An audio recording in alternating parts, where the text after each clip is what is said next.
Hey guys, what's up? Rayo here, and today I'm bringing you a kind of daily Orichalcum farm guide. Before I get started, I do want to mention that in the video description, there are links to the different sections of the video, so if you want to see the walkthrough or what I got from this, you can go ahead and do so now. But without further ado, I'm just going to get right into it. I do want to thank Zelda Domega for suggesting this guide. It was a fun guide to make, really challenging, and thank you again for suggesting it. So if you have any suggestions and you're watching this video of guides that you would want me to cover, please drop a comment below. I'd love to give them a try. This guide was really tough. I went onto the wiki and I didn't find much hope. There's a whole bunch of temporary locations for regular nodes, like Malcor's Leap has 5 locations that it can spawn out of a pool of 20 different locations every day, and there's no set schedule from what I understand. So I was like, how in the world am I going to do this? At the very bottom it says there's a permanent node in Lake Doric. It didn't say permanent, but it didn't say temporary, so I figured I'd check it out. The node was there. I went with it. I thought it was permanent, made a guide for it. I exported it, uploaded it, only to figure out the next day that the node wasn't there. And I was a little angry, but there's still a little bit of hope with this guide, because every single time I've gone into the map, which honestly hasn't been much, I have seen this node. I've seen this node in 4 different locations. Now, although that's not saying that the node is permanent, what my theory is, now obviously do not take this as fact, this is my theory, that this node is permanent to the map, but it spawns in a different location every single day. If anyone has any sort of confirmation on that, please say so below. There's not a confirmation on the wiki right now. I've seen 4 locations and wiki only has 1 of them, so it's a little out of date, or not up to date I should say. That's just kind of like a theory I'm rolling with at the moment, and I have 4 of those locations. If there's more than that, which my guess is there are, the map isn't too big, so it shouldn't be too hard to find it. But what this guide is going to show you is how to get to the 4 locations that I know of. So just to kind of zip through it, the requirements for this are Heart of Thorns. You only need Heart of Thorns at the moment, but if they release episode 5 and you invest in Heart of Thorns after episode 5 or on episode 5, you will need to invest into episode 4 of Living Story 3 because you didn't log on during its release time. That's the way these Living Story seasons work now. They did that with Living Story 2, doing the same thing with Living Story 3. So if you're on the fence and you want access to Lake Doric and all that stuff, but you don't know yet, I would just jump in it right now, because this is going to be available to you for free for forever, and then you can have the episodes released after that for free. All you got to do is log on during that time. So I think if you're looking for an excuse to buy the expansion, this is a perfect one. Second requirement is a level 80 character. You need a level 80 character in order to access the map the first time, because you need to do the first mission or so from the story of this episode. Now, that's a requirement in my book, although you can work around it with a teleport to friend. If you, once again, have this unlocked by having Heart of Thorns, you can have your friend go into the map and teleport to him. Now, that requires someone to actually do the story initially, so that's why I don't think it's not a requirement. Getting into recommendations, you could do that. If you don't want to do the story, you could do that. My first recommendation is to get the Lake Doric Portal Scroll. It takes like 1,000 unbound magic, costs a couple gold. It's an easy farm, quick. What this is a level 80 teleport for Lake Doric. So any level 80 tunes that you have that haven't done the story, if you use this item, it'll teleport them right into the map, skipping the story so you don't have to do it again.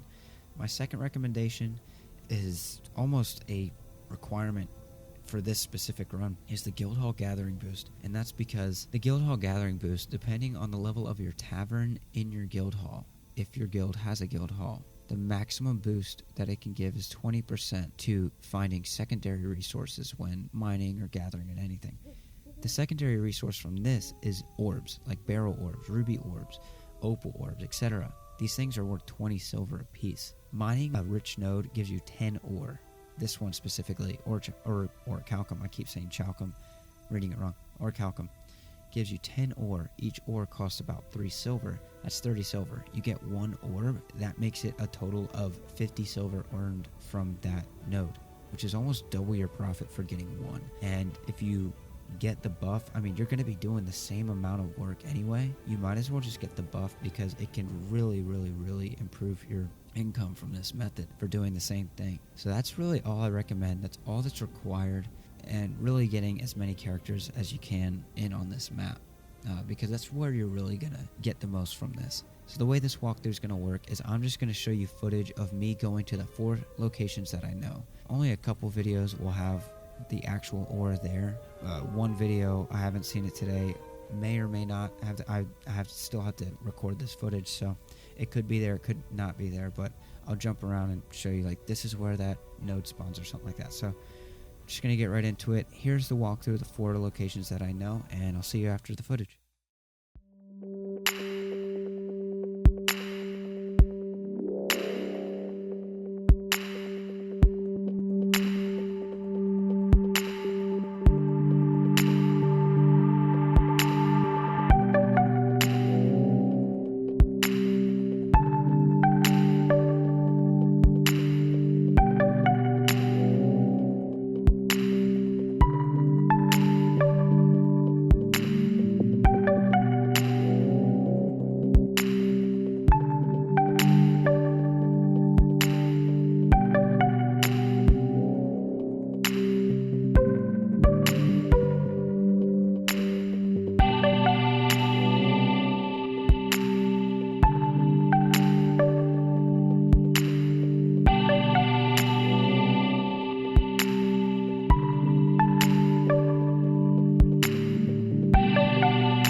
Guys, so that's really all there was to it. Now, that was only 4 locations out of a potential of, I don't know, honestly. I can't say that I know. I honestly don't. But when I went to go get one of these locations for this guide, the ore node, the rich node, was actually at one of the locations that's right next to the Lakeside Bazaar waypoint, and it was there 2 resets ago.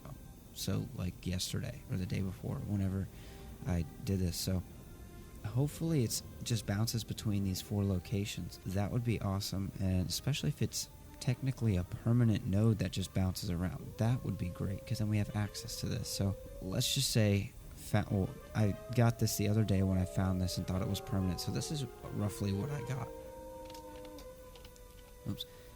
90 ore and 6 orbs. Now, it was a varying type of orbs, but let's just say 6 orbs. This was like the cheapest of the bunch. So 90 ore was listing 2 gold, 10 silver, and then the orbs were,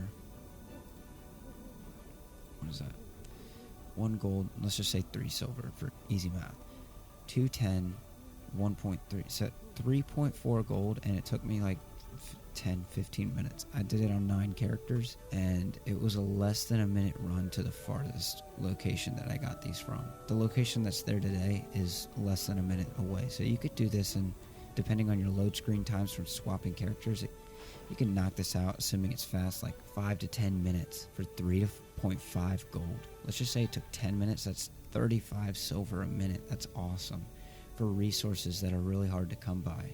Orichalcum ore you need for gift of metal, and orichalcum crafting for level 400 to 500, weaponsmithing, artificing, or artificing, however you say it, and huntsman. Orbs are used for what? I don't know if people know this, or I don't know if this is really like common knowledge, but amalgamated gemstones. Those are expensive, and the only way to get them are either through the Mystic Forge using orbs and crests and all that stuff, or by farming the Heart of Thorns meta maps, and you can only get one per map per day from the daily chest with a selection of daily rewards, which is a maximum of 4, and you need 250 for one legendary. And the only efficient way to really get them is using these orbs and this tier of item upgrade material, and that is why they're 20 silver a piece. That's expensive. That's good money. This is a really good run if you're needing some legendary components and all that stuff. So I highly recommend just checking for this, even though it could potentially not be a permanent node.